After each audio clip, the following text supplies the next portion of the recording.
ہے۔ اور اسی طرح غوث اعظم رضی اللہ تعالی عنہ کہ جو علمی مقام ہے اس پر ایک تو یہ بات اللہ تبارک و تعالی نے آپ کو علمی ایسا ملکہ عطا فرمایا تھا کہ جیسے میں نے پہلے عرض کیا کہ مختلف عنوان پر جو ہے مختلف درس دیا کرتے تھے، تو ایک بہت بڑے مصنف گزرے ہیں اور بہت بڑے امام گزرے ہیں علامہ جوینی رحمۃ اللہ تعالی علیہ، ان کا علمی مقام ہے، ان کی کتابیں آج پڑھی جاتی ہیں، یہ علمی مقام تھا۔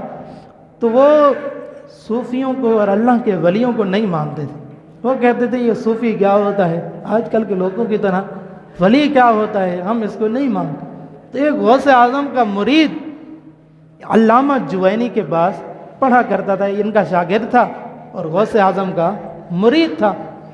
تو وہ ان کو علامہ جوینی کو کہا کرتا تھا کہ آپ کبھی چلیں تو صحیح میرے پیر صاحب کے پاس، آپ کو لگ پتہ جائے گا کہ غوث اعظم کا مقام کیا ہے، اللہ نے انہیں کیا مقام و مرتبہ عطا کیا ہے، آپ ایک بار چل کر دیکھیں تو صحیح۔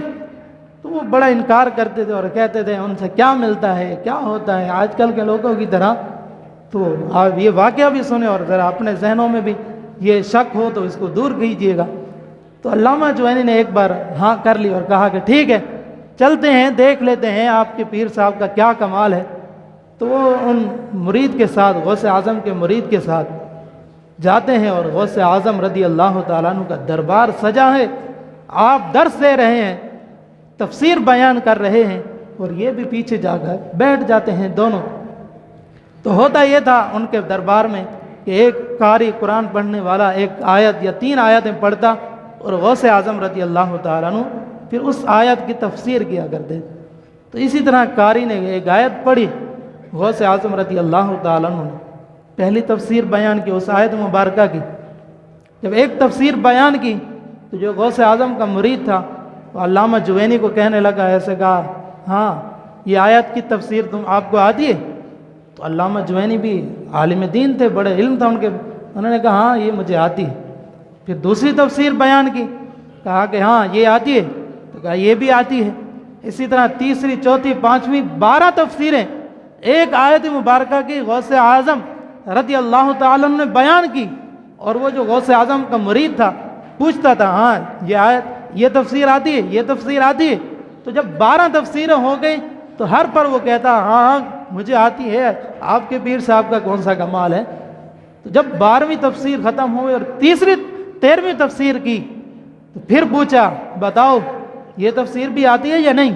تو علامہ جوینی کہنے لگے نہیں یہ نہیں آتی، اب یہ نئی چیز آئی ہے، 12 تو مجھے تفسیریں آتی تھی، اب یہ 13ویں تفسیر آئی ہے نا یہ مجھے نہیں آتی، لگتا ہے پیر صاحب بڑے قابل ہیں، میں تو ان کو ایسے ہی سمجھتا تھا۔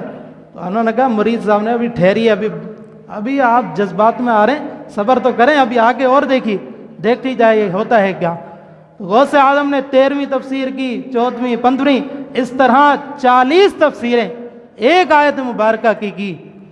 پھر مرید نے کہا بتائیے، تو کہنے لگے یار میں تو ان کو کچھ بھی نہیں سمجھتا تھا، میں سمجھتا تھا صوفی ایسے ہی ہوتے ہیں، بس وہ تسبیح ہی کھڑکاتے ہیں، لیکن ان کے پاس تو اتنا علم، میرے علم سے بھی یہ بہت بڑھ کر ہیں۔